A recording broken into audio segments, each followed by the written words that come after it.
Imagine waking up one morning to find that the rent on your modest two-bedroom apartment has jumped by $300, effective next month. You open your laptop, hands trembling slightly, and begin scrolling through listings in your city. Studio apartments that you could have sworn were $700 just last year are now listed at $1,400. One-bedroom places are pushing $2,000.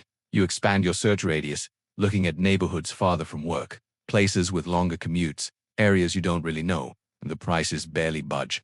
You call your landlord, hoping there's been some mistake, but the voice on the other end is firm, almost apologetic, explaining that property taxes went up, maintenance costs have soared, and besides, this is just what the market can bear now.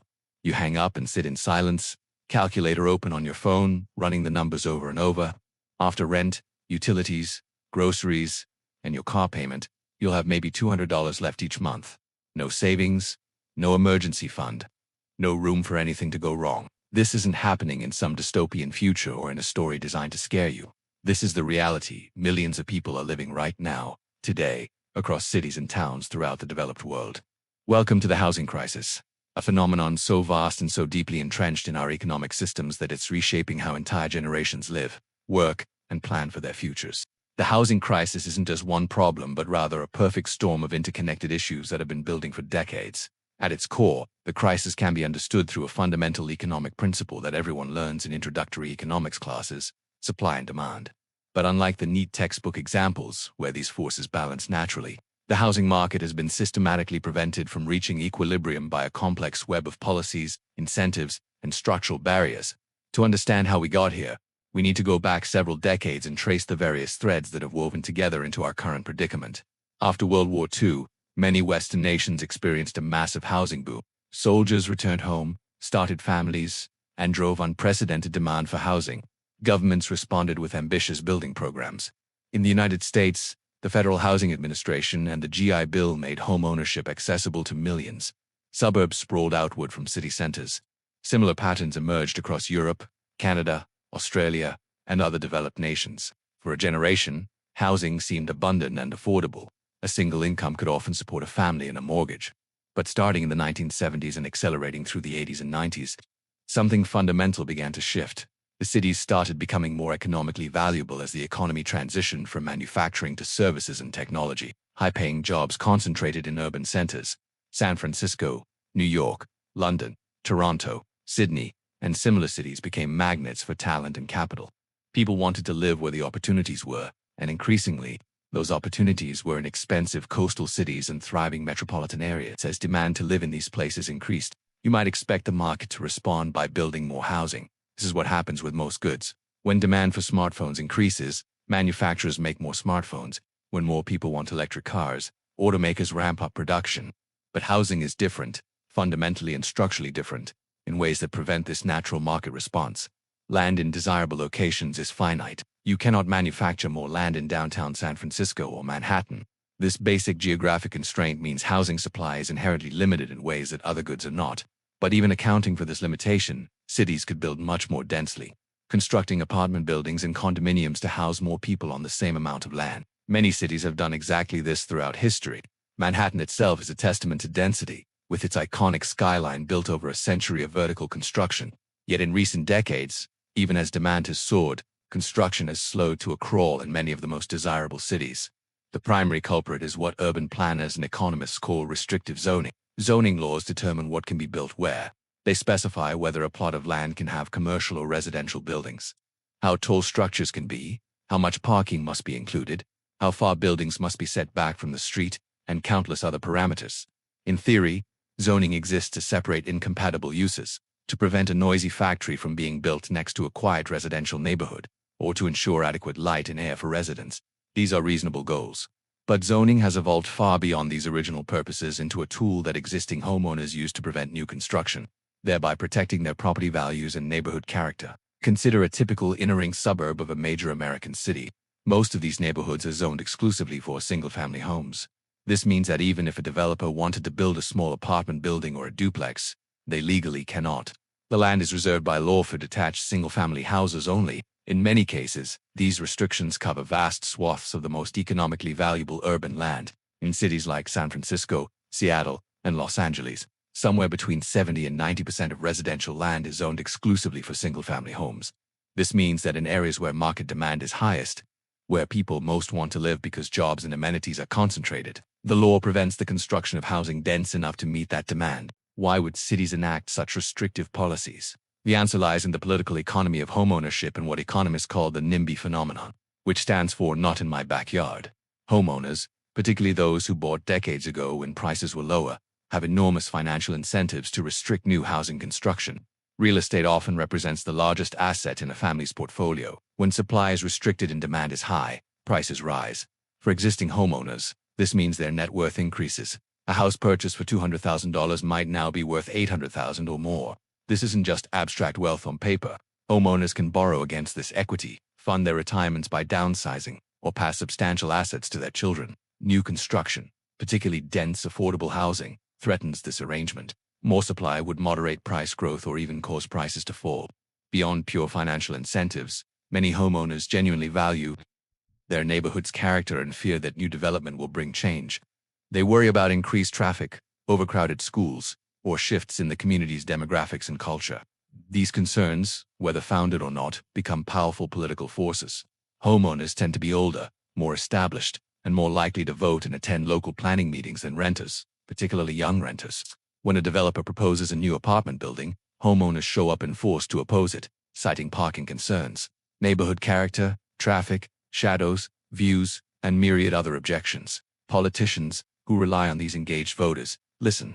The result is a systematic bias toward blocking new construction. This wouldn't be such a profound crisis if people could simply live elsewhere, in more affordable cities where construction is easier. And indeed, many people do exactly that. Over the past decade, cities like Austin, Nashville, Boise, and Phoenix have seen explosive growth as people priced out of coastal cities seek opportunity elsewhere. But this solution has limits. The highest-paying jobs, particularly in technology, finance, and other knowledge industries, remain concentrated in expensive cities. A software engineer in San Francisco might earn $180,000 annually, while the same role in a more affordable city pays $120,000.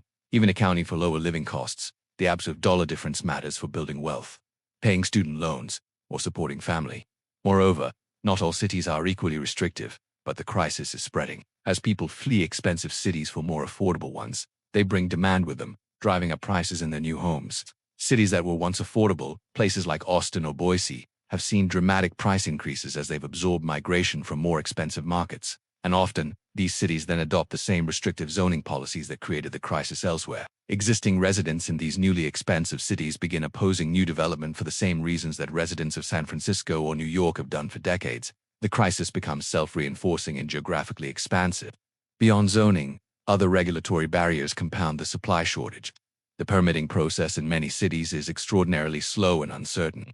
A developer proposing a new building might wait years for approval, navigating multiple rounds of environmental review, design review, community input sessions, and appeals.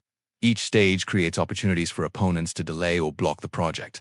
Even when projects are eventually approved, the time and uncertainty add enormous costs. The developers must carry land and financing costs during years-long approval processes. These costs get passed on to eventual residents in the form of higher rents or purchase prices. Environmental review, while important for preventing genuine harms, has been weaponized to block housing. In California, the California Environmental Quality Act requires extensive review of a project's environmental impacts. This sounds reasonable until you see it applied. Opponents of housing have used CEQA to argue that new apartment buildings will harm the environment by increasing traffic, creating shadows that harm parks, or even by attracting residents who will consume resources. These arguments often succeed in delaying or killing projects, even when the projects would allow people to live near jobs, reducing overall transportation emissions. Building codes, while necessary for safety, have also become increasingly stringent and expensive to comply with. Requirements for parking are particularly pernicious. Many cities require developers to build parking spaces, often multiple spaces per unit. In dense urban areas, this parking is typically underground, which is extraordinarily expensive, sometimes costing $50,000 to $150,000 per space. These costs make projects financially infeasible or force developers to charge much higher rents to cover their expenses.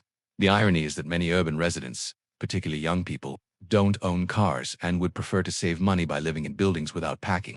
But the law requires it anyway, based on assumptions about car ownership that may no longer match reality. Labor and material costs have also risen substantially, though these are less about policy and more about genuine economic factors.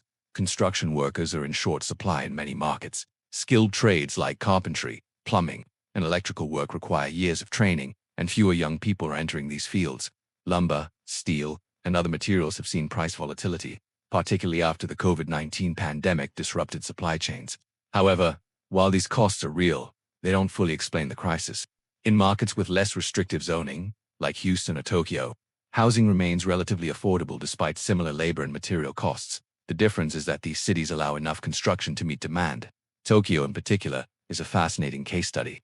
Despite being one of the world's largest and most economically vibrant cities, Tokyo has maintained relatively stable and affordable housing prices. The reason is that Japan's zoning system operates at the national level and is far more permissive than most Western countries. Property owners in Tokyo have broad rights to develop their land. If someone wants to replace a single-family home with a small apartment building, they generally can. The result is a city that constantly renews itself, with older structures regularly replaced by newer, denser buildings. Supply keeps pace with demand, and prices remain manageable. This stands in stark contrast to cities like San Francisco, where the housing stock is largely frozen in time, with little new construction allowed in established neighborhoods. The consequences of restricted supply and soaring prices are profound and far-reaching. Most obviously, housing consumes an ever larger share of household budgets. Housing is generally considered affordable when it costs no more than 30% of household income. In many expensive cities, median rent now exceeds 50% of median income. For lower-income households, the situation is even more dire.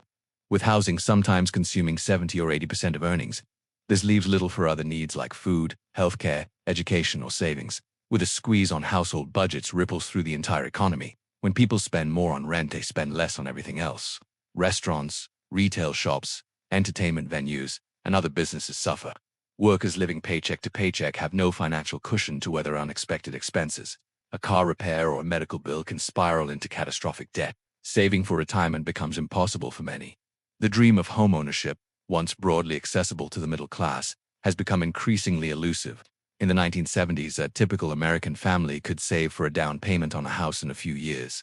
Today, in expensive markets, saving enough for a down payment can take a decade or more, even for high earners. Many young people have simply given up on homeownership, accepting that they'll rent permanently. This has profound implications for wealth accumulation and intergenerational mobility. Homeownership has historically been the primary mechanism by which middle-class families build wealth. When you pay rent, that money is gone. When you pay a mortgage, you're building equity in an asset that typically appreciates over time.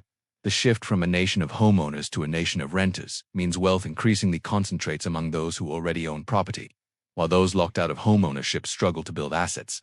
The housing crisis is also a major driver of homelessness. While homelessness is a complex issue with multiple causes including mental illness, addiction, and lack of social services, the fundamental economic factor is straightforward. When housing costs rise faster than incomes, more people are pushed out of housing entirely. Research consistently shows a strong correlation between median rents and homelessness rates. Cities with the highest rents, places like San Francisco, Los Angeles, Seattle, and New York, have the largest homeless populations. Providing housing is the most effective intervention for homelessness. But when market-rate housing is prohibitively expensive and little social housing exists, homeless populations grow. The crisis affects family formation and birth rates. Young adults delay moving out of their parents' homes because they cannot afford rent. Couples delay having children because they lack space or financial stability. Birth rates in expensive cities are notably lower than in more affordable areas. While many factors influence decisions about having children, housing costs are consistently cited as a major consideration. The career implications are significant as well. Workers who can't afford to live near high-paying job centers face brutal commutes or must forego opportunities altogether. Companies struggle to recruit talent because potential employees calculate that even a high salary won't cover the cost of living. Some firms have begun relocating to more affordable cities, but this tends to reinforce regional inequality rather than solve the underlying problem. Economic dynamism suffers when workers can't move to where opportunities are best. In a healthy economy, labor should flow to where it's most productive. If a city has abundant job opportunities, workers should be able to move there. But when housing costs are prohibitive, this mobility breaks down. Talented people remain in lower productivity jobs in more affordable areas because they can't afford to move to where their skills will be most valuable. This misallocation of labor reduces overall economic productivity and growth. The environmental consequences are also substantial. When people can't afford to live near their jobs, they drive longer distances, increasing traffic congestion and carbon emissions. They live in sprawling suburbs or exurbs where land is cheaper, consuming more land and requiring more infrastructure. Dense urban living is far more environmentally sustainable than suburban sprawl, but restrictive zoning in cities forces growth outward rather than upward. The crisis has become deeply political, though it doesn't map neatly onto traditional left-right divides. In many progressive cities, there's a tension between stated commitments to affordability and equity and actual policies that restrict housing construction. Many left-leaning homeowners oppose new development while simultaneously supporting affordable housing in the abstract. They want affordability, but not the new construction that would deliver it, particularly not in their own neighborhoods. This creates a kind of policy paralysis where leaders express concern about housing costs but take little meaningful action to increase supply.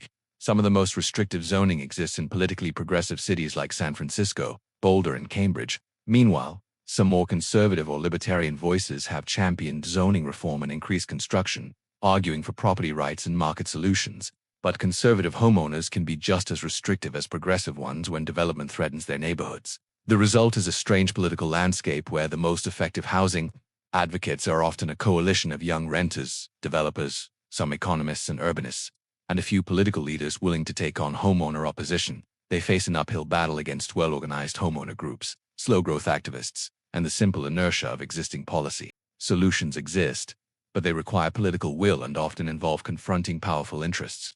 The most fundamental solution is simple in concept but difficult in execution: allowing more housing to be built, particularly dense housing in areas with high demand.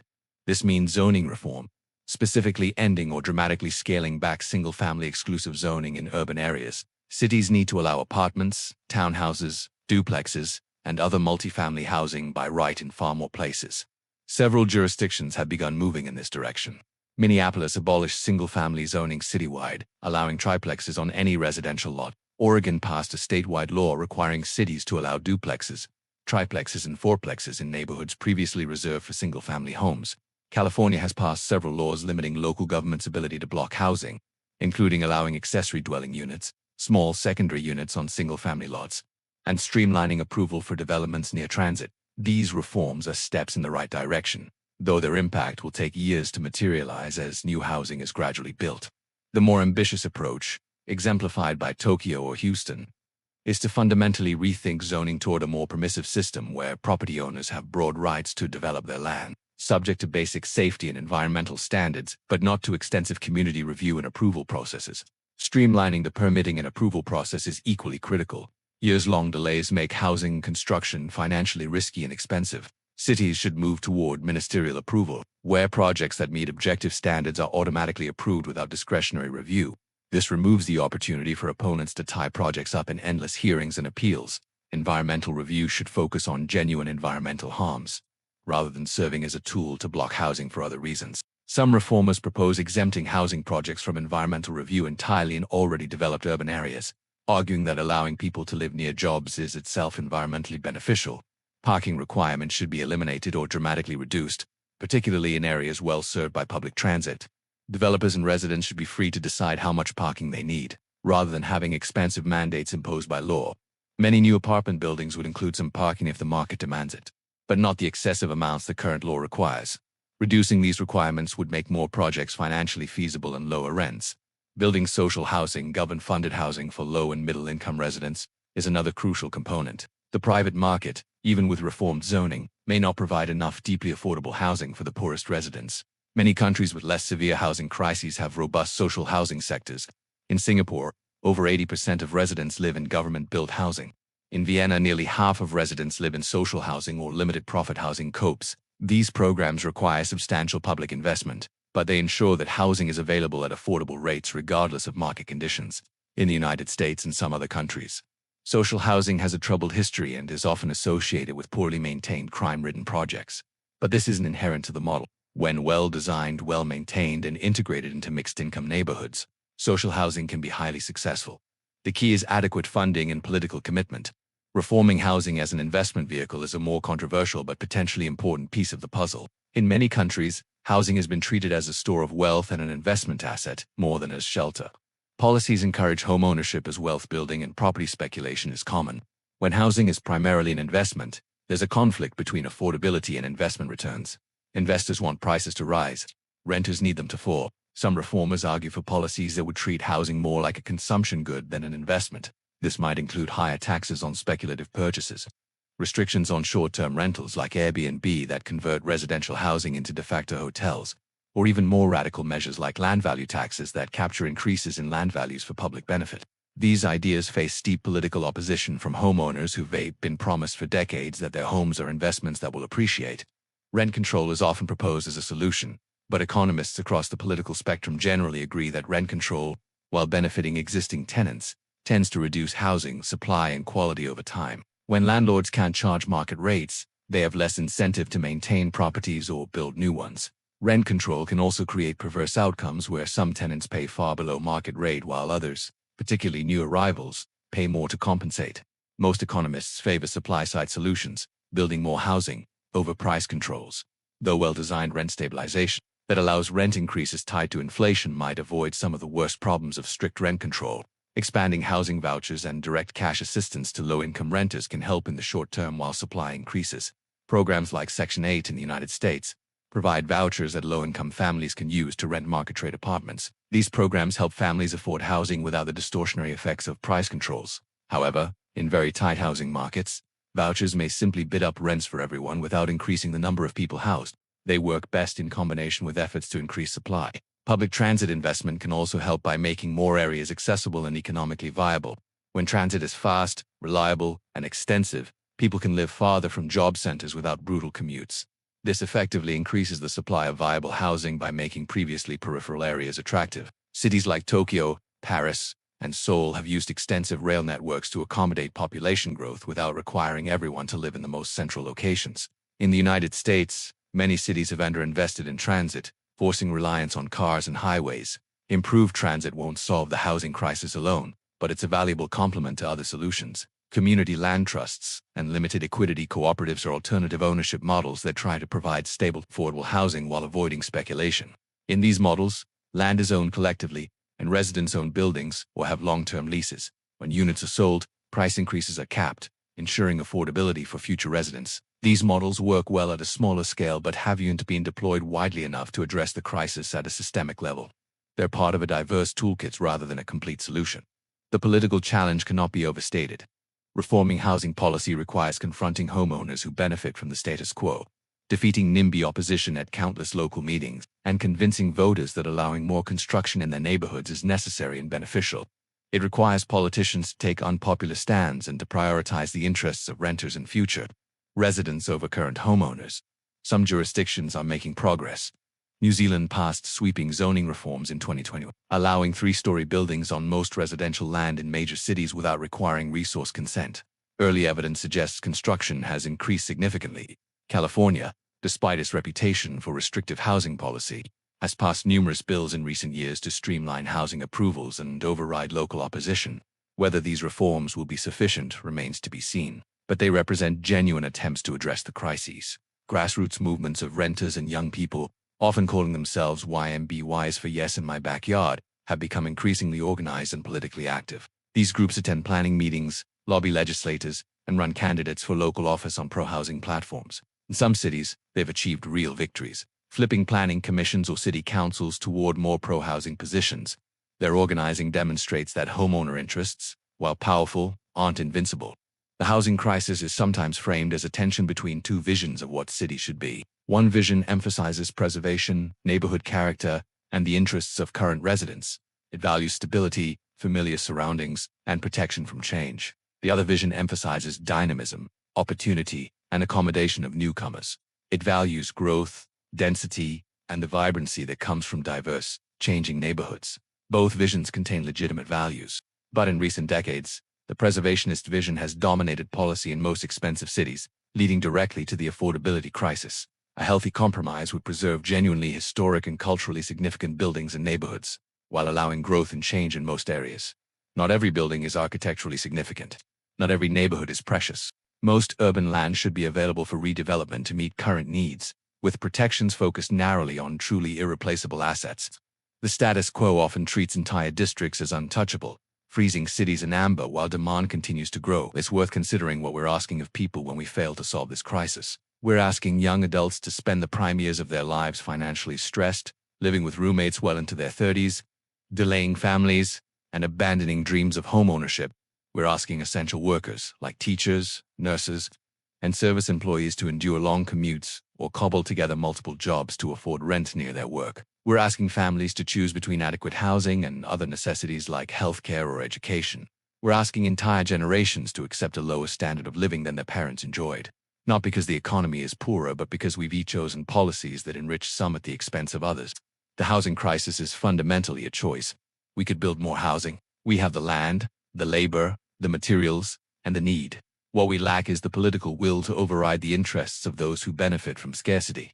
Every time a city council votes down an apartment building because neighbors complain about parking or shadows or character, they're choosing to keep housing scarce and expensive. Every time a state or national government fails to invest in social housing, they're choosing to let the private market alone determine who gets housed and at what cost. Every time zoning laws remain unchanged despite skyrocketing prices, that's a choice to prioritize the wealth of homeowners over the needs of renters and future residents. These choices have been made thousands of times across thousands of jurisdictions over decades, each individual decision seeming small but collectively creating a crisis. Solving the housing crisis won't happen overnight. Even with aggressive zoning reform and streamlined permitting, it takes years to design, approve, and construct buildings. The housing built today relieves pressure tomorrow and next year, not immediately. This is why starting now is so critical. The longer we wait, the worse the crisis becomes and the longer the eventual recovery will take. Cities that began reforming 5 or 10 years ago are starting to see results. Cities that delay will suffer for decades. The good news, if there is any, is that this crisis is solvable. Unlike climate change or certain other systemic challenges, housing is largely a self-inflicted problem with straightforward solutions. We know how to build housing. We know what policies enable construction and what policies prevent it. We have examples of cities and countries that have maintained affordability even as they've grown. The knowledge exists. What's needed is political leadership and public support for change. If you're feeling the weight of this crisis personally, know that you're not alone and it's not your fault. The fact that you can't afford rent in the city where you work, or that you're stuck living with roommates, or that you've given up on ever buying a home, these aren't personal failures. They are the predictable results of policy choices that have constrained supply while demand has grown. You're not bad with money, you're not unmotivated or lacking ambition. You're reliving in an economy where housing costs have been allowed to spiral out of control while wages have stagnated. Understanding this doesn't pay the rent, but it does clarify where responsibility lies and where solutions must come from. On an individual level, you can make choices that help. You can vote for candidates who support housing, construction, and zoning reform. You can speak up at local planning meetings in favor of new development. You can join or support YMBY organizations working for change. You can educate yourself and others about the real causes of the crisis, pushing back against myths that blame housing costs on immigration or other scapegoats. You can refuse to pull the ladder up behind you if you're fortunate enough to own property, supporting new construction even when existing homeowners oppose it. These actions matter, but individual responsibility only goes so far when facing a systemic crisis. Real change requires collective political action and policy reform at the local, state, and national levels. It requires masses of people, particularly younger renters, to become politically engaged around housing issues, to outvote and outorganize the homeowner interests that have dominated policy. It requires politicians willing to make tough choices and explain to voters why allowing more housing, even when it changes neighborhoods, is necessary for a functioning society. The housing crisis is one of the defining challenges of our time, touching nearly every aspect of modern life from the economy to the environment, from family formation to mental health. It's a crisis that didn't have to happen and doesn't have to continue. With knowledge, will, and action, we can build enough housing for everyone who needs it, in the places where they want to live, at prices they can afford. We can create cities that are both dynamic and livable, that preserve what's truly valuable while welcoming growth and change. We can ensure that housing is first and foremost shelter to human need, rather than primarily an investment vehicle for the already wealthy. The path forward requires confronting difficult truths, challenging powerful interests, and making tough political choices. It requires building, not just talking about affordability. It requires density, not sprawl. It requires reform, not tinkering at the margins. The question isn't whether solutions exist, but whether we allow muster the collective will to implement them. Before another generation suffers under the weight of housing costs that grow ever more burdensome, the homes we need could be built. The question is whether we'll let them be.